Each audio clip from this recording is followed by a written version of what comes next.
Welcome to Kuwait University, Sabah السالم University City.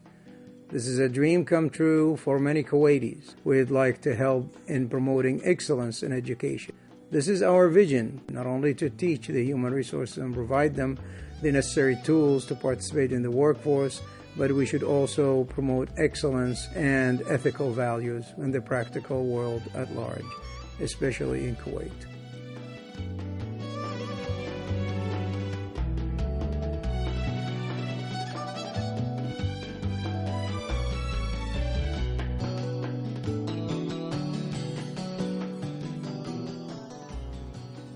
We believe in collaboration. We think our best work comes out of our involvement with our clients. And I think Kuwait University and the faculty user groups were very active in the participation of developing this project. When we work with different faculty groups, we find we need to all get on the same page. To do that, we've successfully used what we call a study tour. What was interesting about this study tour is because the College for Women had 5 distinctly different departments, we had to look around to find campuses that had these kind of programs. And we were very fortunate to visit the University of North Carolina, University of Illinois in Urbana, Champaign, University of Wisconsin, and Syracuse. What we found in many campuses was moving away from a lot of formal lecture rooms and classrooms. They provided informal learning spaces, lounging and meeting spaces, and this was a really interesting kind of discovery for the faculty. Many of the schools are quite large, and they created atrium spaces with daylight and multi-levels interconnecting, and these, they felt, formed the heart of their campus. We invited Kuwait University and the faculty to come to Cambridge for 3 days. And we, in preparation for that, had developed 8 or 9 different idea concepts. Each one was based upon a central space, and each one tried to look at a way of bringing daylight into the building in a unique way. At the end of the day, what became important to all of us was the issue again of natural daylight, the kind of clarity of how people moved about, the importance of a central space, an atrium, and did the design evoke a kind of art-centered faculty group. We developed 3 uniquely different ideas, and we gave them each a name.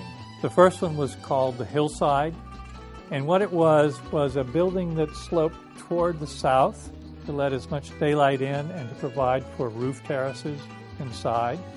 The second concept we called the Oculus, and our metaphor and our image was the Pantheon in Rome, which brings a shaft of light into it, and again that evoked the notion of daylighting. And the third one we called the Tao, and that was an idea of floating offices over a platform of classrooms so that they were really on top of one another rather than side by side. At the end of the day, the faculty and the planning office chose the Oculus. As you can see, the form of the building is very dynamic. It leans out from the ground to the top, and it's angular.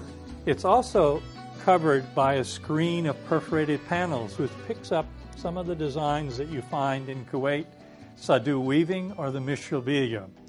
It is bounded by 2 oculus openings, which is really the origin of the scheme.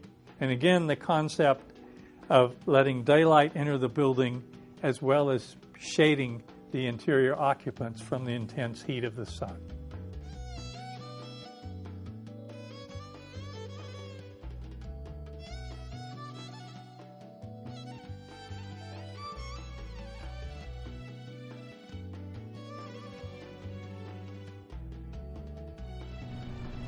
The male and the female colleges act as friendly neighbors overlooking the oasis. As we move around to the south side of the female campus, we see how it leans out to protect the building from the sun.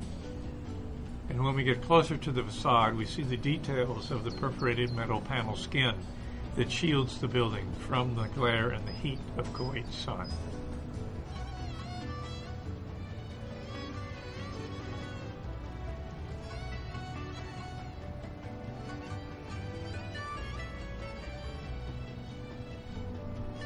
As we come down to the Galleria on the male campus, we can see how the screens are open much more to the north, allowing for views and daylight.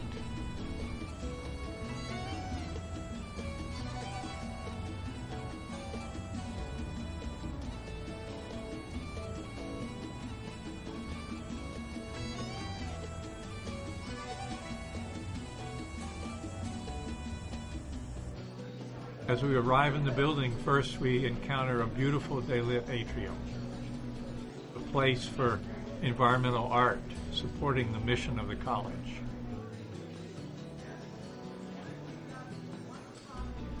As we overlook the Galleria, we see the College Forum.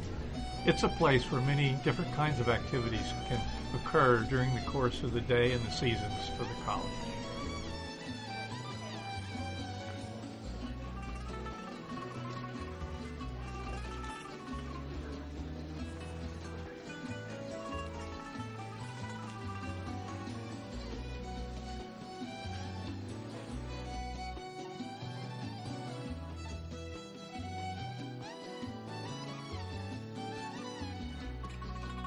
From the Dean's Terrace on the north end of the female college, we overlook the male college across the oasis.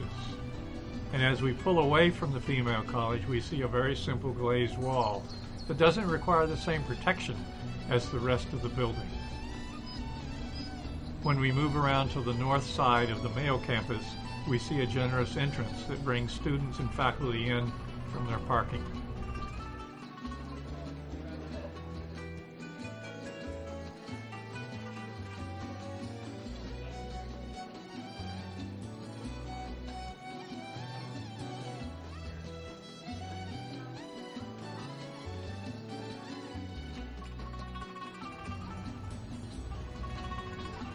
We have a unique opportunity as architects for both the College of Business and College for Women to design a wonderful, distinctive open space between them. Here we're weaving together patterns of landscape, paving, planting, lighting into a distinctive open space unique to the campus.